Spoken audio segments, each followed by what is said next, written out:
দর্শক, কালের কণ্ঠে সবাইকে স্বাগত জানাচ্ছি। আমি পরানা হাসান এই মুহূর্তে রয়েছি এই ভোলা জেলার মেঘনা নদীর তীরবর্তী এসাকপুর মাছঘাটে।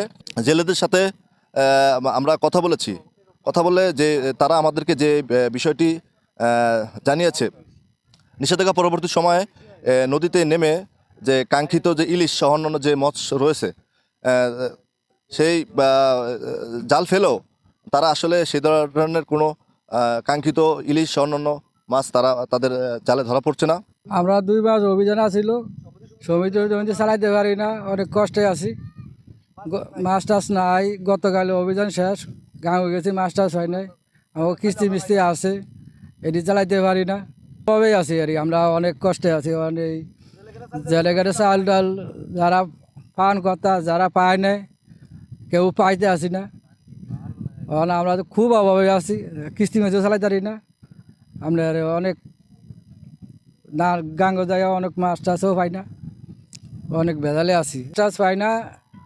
এই যে 2 মাস পর্যন্ত অভিযান কিস্তি মিস্তি আইসি, এখন কীভাবে দিমু আমরা এখন চিন্তায় আছি। 2 মে অভিযান গেছে, এই তেলা কি ধরেন মাছ টাছ মোটামুটি টোটালি হয় নাই, ঠিক আছে।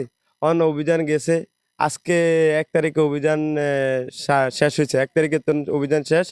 অন মাছ টাছ রেটুনি নদী টোটালি মাছ নাই।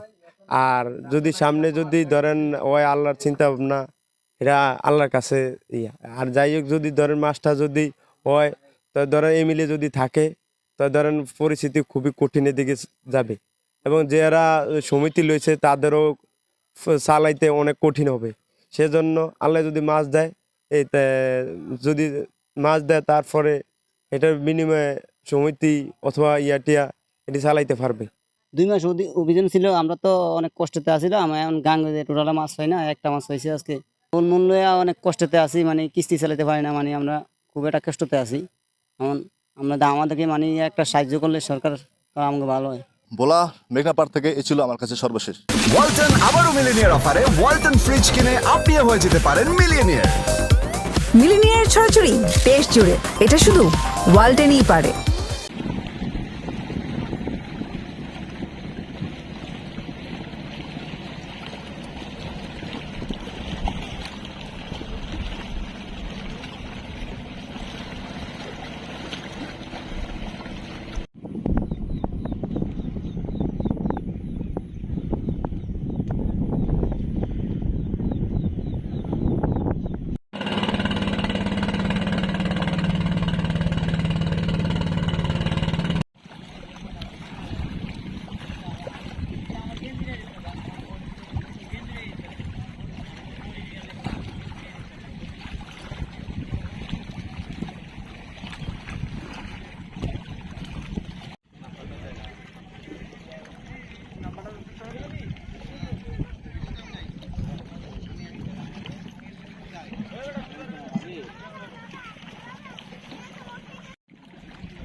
নাই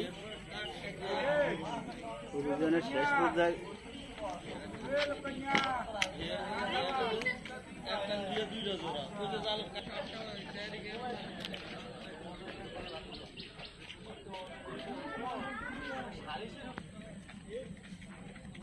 আর কোন কাম আছে?